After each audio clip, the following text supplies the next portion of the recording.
America के commerce secretary Howard Lutnick ने एक बार फिर भारत पर निशाना साधा और कहा कि 1.4 अरब लोगों का देश होने के बावजूद भारत अमेरिका से एक दाना भी मक्का नहीं खरीदता। उन्होंने इस बात पर गुस्सा जताया कि भारत अमेरिकी मार्केट में आसानी से अपनी चीजें बेचता है, लेकिन अमेरिकी सामान के लिए अपने दरवाजे बंद कर देता है। लेकिन इस बार भारत चुप बैठने वाला नहीं था, क्योंकि ठीक उसी दिन प्रधानमंत्री नरेंद्र मोदी असम से दुनिया के सामने एक अलग तस्वीर पेश कर रहे थे, ऊर्जा आत्मनिर्भरता की। मोदी ने गोलाघाट में भारत का पहला बांस से बना एथेनॉल प्लांट राष्ट्र को समर्पित किया।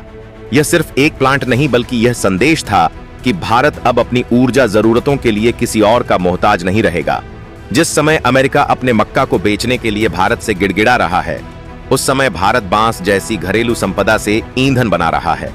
यह तस्वीर अमेरिका की बेचैनी को और गहरा करती है। लटनिक का यह बयान कि भारत 1.4 अरब लोगों का देश है, फिर भी एक बुशल मक्का नहीं लेता, इस बात को दिखाता है कि वॉशिंगटन अब अपनी पकड़ ढीली होते देख रहा है। भारत पर दबाव बनाने के लिए ट्रंप प्रशासन ने 50% तक टैरिफ लगाए, यहां तक कि रूस से आने वाले तेल पर भी 25% का बोझ डाल दिया। लेकिन भारत ने स्पष्ट कर दिया कि उसका रास्ता उसके राष्ट्रीय हित और बाजार की जरूरतें तय करेंगी, न कि अमेरिकी दबाव। मोदी का यह कहना कि भारत को ऊर्जा में आत्मनिर्भर बनाना उनका सपना है, सीधे अमेरिकी आलोचना का जवाब लगता है। अमेरिका जहां अपने मक्का के लिए नए बाजार की तलाश में है, वहीं भारत अपनी धरती पर बांस से ऊर्जा पैदा करने की क्षमता दिखा रहा है। यह कदम अमेरिका को कमजोर और भारत को और आत्मविश्वासी बना रहा है। असम का यह बांस आधारित बायोथेनॉल प्लांट दुनिया का पहला प्रोजेक्ट है जो ग्रीन बांस से इथेनॉल बना रहा है। इसमें हर साल 5 लाख टन बांस का इस्तेमाल होगा और लगभग 45,900 टन इथेनॉल पैदा किया जाएगा। यह सिर्फ ऊर्जा ही नहीं, बल्कि किसानों और स्थानीय समुदायों के लिए रोजगार और आर्थिक मजबूती का साधन बनेगा। लटनिक ने जब कहा कि भारत हमारे बाजार में सब कुछ बेचता है और हमें ब्लॉक करता है, तो यह अमेरिकी निराशा की झलक थी। यह वही देश है जो खुद को दुनिया का सबसे बड़ा उपभोक्ता बताता है, लेकिन आज उसकी सबसे बड़ी शिकायत यही है कि भारत उसकी बात नहीं सुन रहा। दूसरी तरफ भारत किसानों के लिए नई संभावनाएं खोल रहा है और ग्रामीण अर्थव्यवस्था को 200 करोड़ रुपए की नई ताकत देने वाला प्रोजेक्ट खड़ा कर रहा है। यह तस्वीर साफ है कि अमेरिका भारत पर व्यापारिक दबाव डालकर भी उसे रोक नहीं पा रहा। भारत के पास अब विकल्प हैं, रणनीतियां हैं और सबसे बढ़कर आत्मनिर्भरता की सोच है। अमेरिका को बार बार यह कहना पड़ रहा है कि हमारे साथ व्यापार करो वरना मुश्किल होगी, जबकि भारत धरातल पर अपने विकल्प खड़े कर रहा है। मोदी ने कांग्रेस सरकारों की आलोचना करते हुए कहा कि बांस को पेड़ मानकर काटने पर रोक लगाई गई थी, जिससे ग्रामीणों का नुकसान हुआ।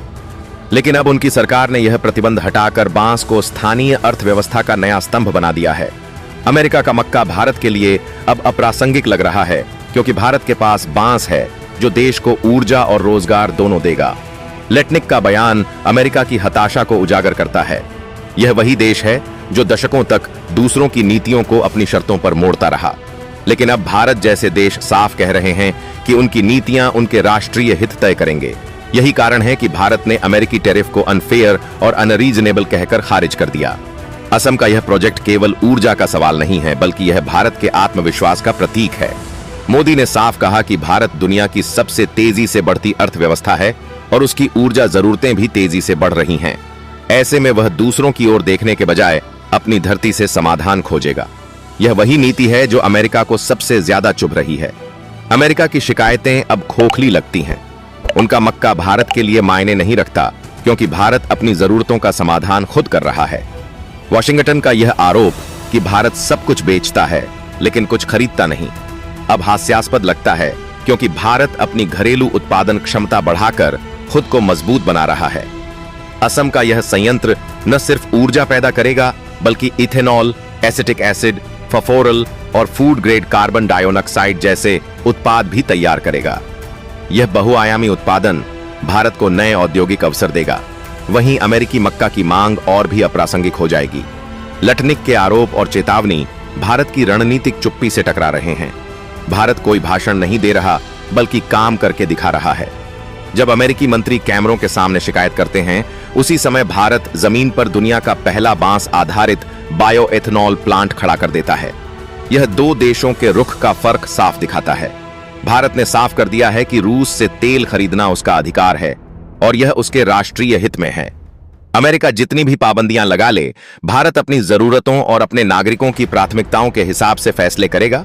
अमेरिका के लिए यह सबसे बड़ा झटका है, क्योंकि उसने उम्मीद की थी कि भारत दबाव में आ जाएगा। मोदी के इस कदम से उत्तर पूर्वी राज्यों के लाखों किसानों और आदिवासी परिवारों को सीधा फायदा होगा। जब ग्रामीण इलाकों की जेब में पैसा आएगा, तो यह भारत की आंतरिक अर्थव्यवस्था को नई ऊर्जा देगा। यही कारण है कि यह प्रोजेक्ट केवल औद्योगिक योजना नहीं, बल्कि सामाजिक परिवर्तन का भी साधन है। दूसरी तरफ अमेरिका का पूरा ध्यान इस बात पर है कि उसका मक्का क्यों नहीं बिक रहा। यह मानसिकता बताती है कि वह अपने पुराने सोच में फंसा हुआ है, जबकि भारत ने आगे बढ़कर नई दिशा पकड़ ली है।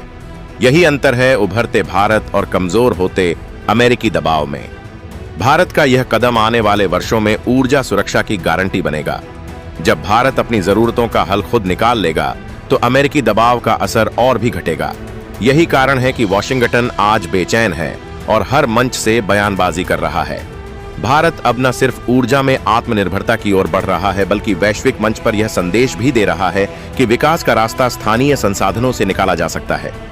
अमेरिका जैसे देश अब इस मॉडल को देखेंगे और महसूस करेंगे कि उनकी रणनीति कितनी पिछड़ी हुई है।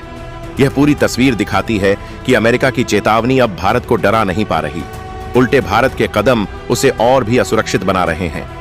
अमेरिकी मंत्री बार बार एक ही शिकायत दोहरा रहे हैं, जबकि भारत एक एक प्रोजेक्ट से अपनी ताकत बढ़ा रहा है। यही असली फर्क है जो भविष्य का रास्ता तय करेगा। अंततः अमेरिका का गुस्सा और भारत का आत्मविश्वास आमने सामने खड़े हैं। जहां अमेरिका बार बार मक्का और टैरिफ की रट लगाए हुए हैं, वहीं भारत बांस को ऊर्जा का नया हथियार बना रहा है। यही कहानी दिखाती है कि आने वाले समय में कौन पीछे जाएगा और कौन आगे बढ़ेगा। भारत ने अपनी दिशा चुन ली है और अब दुनिया को उसकी राह माननी होगी। अमेरिका और भारत के बीच यह व्यापारिक खींचतान केवल मक्का या तेल तक सीमित नहीं है, बल्कि इसका असर आने वाले समय में वैश्विक सप्लाई चेन और रणनीतिक साझेदारियों पर भी पड़ेगा। अमेरिका आज भारत पर टैरिफ का दबाव डाल रहा है, लेकिन हकीकत यह है कि भारत धीरे धीरे अपनी घरेलू उत्पादन क्षमता बढ़ाकर उस दबाव को बेअसर कर रहा है। जैसे जैसे भारत ग्रीन एनर्जी और बायोफ्यूल के क्षेत्र में कदम बढ़ा रहा है, अमेरिका का पारंपरिक कृषि निर्यात मॉडल चुनौती में फंसता जा रहा है। भारत का यह बांस आधारित एथेनॉल प्रोजेक्ट सिर्फ ऊर्जा का सवाल नहीं, बल्कि यह उत्तर पूर्वी क्षेत्र के लिए विकास की नई राह है। जिन इलाकों को पहले पिछड़ा माना जाता था, अब वही भारत की नई औद्योगिक शक्ति का केंद्र बन रहे हैं।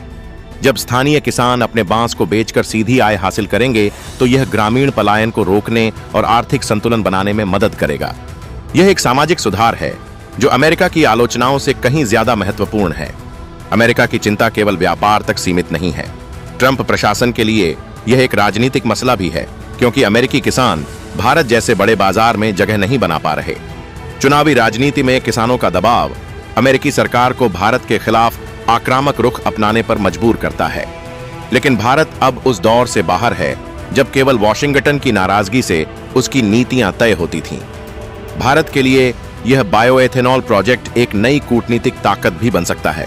जब भारत ग्रीन एनर्जी उत्पादन में वैश्विक अग्रणी के रूप में उभरेगा, तो उसकी तकनीक और मॉडल अन्य विकासशील देशों के लिए प्रेरणा बनेंगे। अफ्रीका और एशिया के कई देश भारत से सीखकर अपने संसाधनों का दोहन करेंगे और इस तरह भारत एक वैकल्पिक नेतृत्व की भूमिका निभा सकता है। ऊर्जा आत्मनिर्भरता का एक और बड़ा पहलू है भारत की सुरक्षा। अभी तक तेल और गैस की सप्लाई में वैश्विक उतार चढ़ाव भारत की अर्थव्यवस्था को झकझोरते रहे हैं, लेकिन जब घरेलू स्तर पर ग्रीन बायोफ्यूल उत्पादन बढ़ेगा, तो भारत बाहरी संकटों से कम प्रभावित होगा। यह स्थिरता न सिर्फ आर्थिक मजबूती लाएगी, बल्कि भारत की विदेशी नीति को भी स्वतंत्र बनाएगी। अमेरिका की बार बार की आलोचना और दबाव को देखते हुए यह साफ है कि वॉशिंगटन भारत को एक संभावित प्रतिद्वंदी के रूप में देख रहा है। तो दोस्तों, अपनी राय कमेंट बॉक्स में जरूर बताएं और ऐसी नॉलेजेबल वीडियो देखने के लिए हमारे बीके न्यूज चैनल को सब्सक्राइब जरूर करें। धन्यवाद।